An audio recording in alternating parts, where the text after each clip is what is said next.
ತೆಗಿಬೇಕು. ಸಾಲ ತೆಗಿಬೇಕಾದ್ರೆ ರೈತ ಪರ್ಸ್ನಲಿ ಅಲ್ಲಿ ಹಾಜರಿರಬೇಕು ಅಂತ ನಮ್ಮಲ್ಲಿ ರಿಕ್ವೈರ್ಮೆಂಟ್ ಇದೆ.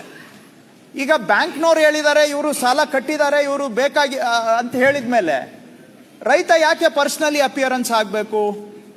ಬಿ ಡಿ ಎನವರು ಯಾರಿಗೋ ಒಬ್ಬರಿಗೆ ಮಾಡಿಕೊಡ್ತಾ ಇದ್ದಾರೆ, ಅದು ಬಿ ಡಿ ಎನ ನಾವು ಟ್ರಸ್ಟ್ ಮಾಡಬೇಕು. ಯಾಕಂದ್ರೆ granting authority is B D A officer, secretary B D A is, ಅವರು ರಿಜಿಸ್ಟರ್ ಮಾಡಿಕೊಡ್ತಾ ಇದ್ದಾರೆ. ಸೊ ಇಂಥ ಸಂದರ್ಭದಲ್ಲಿ ಅವರ ಪರ್ಸನಲ್ ಅಪಿಯರೆನ್ಸಿಗೂ ಕೂಡ ನಾವು ವಿನಾಯಿತಿ ಕೊಡ್ತಾ ಇದ್ದೇವೆ. When the source is trusted and the documents are fetched electronically, ಅಂತ ಸಂದರ್ಭದಲ್ಲಿ ಪರ್ಸನಲ್ ಅಪಿಯರೆನ್ಸ್. ಯಾಕಂದ್ರೆ ಇದೆಲ್ಲ ಆಗೋದು ನೀವು ಬರಬೇಕು ಅಂತ ಇಟ್ಕೊಂಡ್ರೆ, ನೀವು ಬರಬೇಕು ಅಂತ ಹೇಳಿದ್ರೆ ಯಾರನ್ನೋ ಕಂಡು ಬರಬೇಕಾಗತ್ತೆ. ಸೊ ಈ ರೀತಿಯಾಗಿ ಕೆಲವು ಎಲ್ಲದಕ್ಕೂ ನಾನು ಪರ್ಸನಲಿ ಎಕ್ಸಾಮ್ಟ್ ಮಾಡ್ತಾ ಇಲ್ಲ. ಸೇಲ್ ಟ್ರಾನ್ಸಾಕ್ಷನ್ ಇದ್ರೆ between two private parties, no, ಅಲ್ಲಿ ನೀವು ಪರ್ಸನಲಿ ಬರಬೇಕು. ಇನ್ಫ್ಯಾಕ್ಟ್ ಅಲ್ಲಿ ನಾನು ಸ್ಟ್ಯಾಂಡರ್ಡ್ ಅನ್ನ ಜಾಸ್ತಿ ಮಾಡ್ತಾ ಇದ್ದೇನೆ. ಇಷ್ಟು ದಿನ ಏನಿತ್ತು, ಅನ್ರಿಜಿಸ್ಟರ್ಡ್ ಜಿ ಪಿ ಯ ಮೇಲೆ ನೀವು ಯಾವುದೇ ಪ್ರಾಪರ್ಟಿಯನ್ನ ಮಾರಾಟ ಮಾಡುವಂತ ವ್ಯವಸ್ಥೆ ಇತ್ತು. ಇದರಿಂದ ಎಷ್ಟು ಫ್ರಾಡ್ ಆಗಿದೆ, ಎಷ್ಟು ಕೋರ್ಟ್ ಕೇಸುಗಳಾಗಿದ್ದಾವೆ, ಎಷ್ಟು ಜನ ನಂಬಿ ಕೊಂಡ್ಕೊಂಡು ಅವರು ಆಸ್ತಿಗಳನ್ನ ಕಳ್ಕೊಂಡು ಹಾಕಿದ್ದ ಸೇವಿಂಗ್ಸ್ ಎಲ್ಲ ಕಳ್ಕೊಂಡು ರಸ್ತೆಗೆ ಬಂದು ಬಿದ್ದಿದ್ದಾರೆ. ಅದಕ್ಕೆ ಈಗ ಅಂತ ಪ್ರಕರಣದಲ್ಲಿ ನಾನು ಸ್ಟ್ಯಾಂಡರ್ಡ್ ಜಾಸ್ತಿ ಮಾಡ್ತಾ ಇದ್ದೇನೆ. ಎಲ್ಲಿ ಪ್ರಾಪರ್ಟಿ ಟ್ರಾನ್ಸಾಕ್ಷನ್ ಇನ್ವಾಲ್ವ್ ಇದೆ, ಅಂದ್ರೆ ಕನ್ವೇಯನ್ಸ್ ಅನ್ನೋ ಪದ ಉಪಯೋಗಿಸ್ತಾರೆ, where property is being handed over, ಅಂತ ಕಡೆ ಜಿ ಪಿ ಎ ಮೇಲೆ ನೀವು ಮಾಡೋದಾದ್ರೆ ಆ ಜಿ ಪಿ ಎ ಕಂಪಲ್ಸರಿಯಾಗಿ ರಿಜಿಸ್ಟರ್ಡ್ ಆಗಿರಬೇಕು ಅಂತ ಕಡೆ ಸ್ಟ್ಯಾಂಡರ್ಡ್ ಅನ್ನ ಜಾಸ್ತಿ ಮಾಡ್ತಾ ಇದ್ದೇವೆ.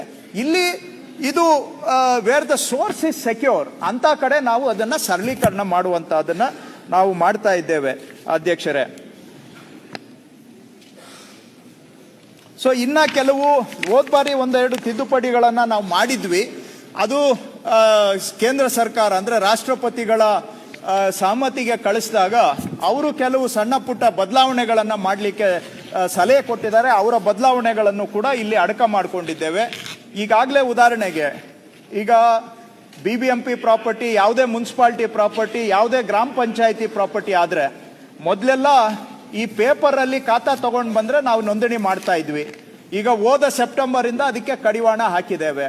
ಯಾಕೆ ಕಡಿವಾಣ ಹಾಕಿದ್ರಿ ಅಂತ ಟೀಕೆ ಟಿಪ್ಪಣಿಗಳು ಆದವು. ಯಾಕೆ ಅಂದ್ರೆ ಈ ಪೇಪರ್ ಅಲ್ಲಿ ಅವ್ರು ಏನ್ ಖಾತಾ ತಂದು ಕೊಡ್ತಾರೆ ಅದನ್ನ ನೋಡಿದ್ರೆ ಮೆಜಾರಿಟಿ ಫೇಕ್ ಇದಾವೆ, ಖಾತಾನೇ ಇಲ್ಲ ಅವಕ್ಕೆ. ಯಾವುದೋ ಕಂಪ್ಯೂಟರ್ ಶಾಪ್ ಅಲ್ಲಿ ಪ್ರಿಂಟ್ಔಟ್ ಮಾಡಿಬಿಟ್ಟು ಇದು ಪಂಚಾಯಿತಿ ಖಾತೆ, BBMP ಖಾತೆ ಅಂತ ಕೊಟ್ಟು ಲಕ್ಷಾಂತರ ನೋಂದಣಿ ಆಗಿದ್ದಾವೆ. ಅದಕ್ಕೆ ನಾನು ಏನ್ ಮಾಡಿದೆ, ನನಗೆ ಗ್ರಾಮ ಪಂಚಾಯಿತಿಯಿಂದ ಎಲೆಕ್ಟ್ರಾನಿಕಲ್ಲಿ ಅಲ್ಲಿ ಖಾತೆ ಇದೆ ಅನ್ನೋದು ನನಗೆ ನೇರವಾಗಿ ಬರ್ಬೇಕಂದ್ರೆ ಕಾವೇರಿಗೆ ಇಂಟಗ್ರೇಷನ್ ಮಾಡಿದ್ದೇನೆ, BBMP ಜೊತೆ ಇಂಟಗ್ರೇಷನ್ ಮಾಡಿದ್ದೇನೆ, ಮುನ್ಸಿಪಾಲಿಟಿ ಜೊತೆ ಇಂಟಗ್ರೇಷನ್ ಮಾಡಿದ್ದೇನೆ. ಸೊ ನಾನು ಇನ್ಮೇಲೆ ಯಾವುದೇ ಪೇಪರ್ ಡಾಕ್ಯುಮೆಂಟ್ ಅನ್ನ ನಾನು ಅಕ್ಸೆಪ್ಟ್ ಮಾಡೋದಿಲ್ಲ. ಯಾಕಂದ್ರೆ ಈ ಪೇಪರ್ಗೆ ಏನ್ ಗ್ಯಾರಂಟಿ ಇದೆ? ಏನು ಗ್ಯಾರಂಟಿ ಇಲ್ಲ. ಯಾರು ಬೇಕೋ ಪ್ರಿಂಟ್ ಹಾಕೊಂಡು ಬರ್ಬೋದು.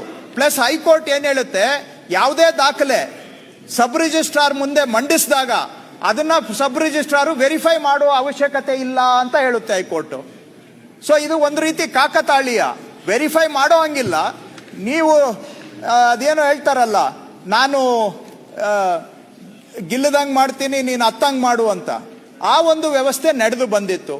ಹೋದ ಸೆಪ್ಟೆಂಬರ್ ಇಂದ ಇದಕ್ಕೆ ಬಂದ್ ಮಾಡಿ ಡಾಕ್ಯುಮೆಂಟ್ ಅನ್ನ ನಾನು ಎಲೆಕ್ಟ್ರಾನಿಕಲ್ಲಿ ಡೈರೆಕ್ಟ್ ಆಗಿ RDPR ಇಂದ ಫೆಚ್ ಮಾಡ್ತೇನೆ, BBMP ಇಂದ UD ಇಂದ ಫೆಚ್ ಮಾಡ್ತೇನೆ, ಅಥವಾ ನಮ್ಮ RTC ಭೂಮಿಯಿಂದ ಫೆಚ್ ಮಾಡ್ತೇನೆ, ಆಟೋಮ್ಯಾಟಿಕ್ ಆಗಿ ರಿಜಿಸ್ಟರ್ ಆಗಬೇಕು ಅಂತ ಮಾಡಿದ್ದೇವೆ. ಅದಕ್ಕೆ ಎನೇಬಲಿಂಗ್ ಪ್ರಾವಿಷನ್ಸ್ ಅನ್ನ ಇಲ್ಲಿ ಸೇರಿಸ್ಕೊಂಡಿದ್ದೇನೆ, ಡಿಜಿಟಲಿ ಫೆಚ್ ಮಾಡುವಂತ. ಅದಕ್ಕೆ ಮತ್ತೆ ಕೆಲವು ಕೇಂದ್ರ ಸರ್ಕಾರ ಮತ್ತು ರಾಜ್ಯ ಸರ್ಕಾರ ಕಾಲದಿಂದ ಕಾಲಕ್ಕೆ ಹೊರಡಿಸಿದಂತ ನಿಬಂಧನೆಗಳನ್ನು ಕೂಡ ಇದರಲ್ಲಿ ನಾನು ಅಡಕ ಮಾಡ್ಕೋಬೇಕು ಅಂತ ಒಂದು ಎನೇಬಲಿಂಗ್ ಪ್ರಾವಿಷನ್ ಮಾಡ್ಕೊಂಡಿದ್ದೇನೆ.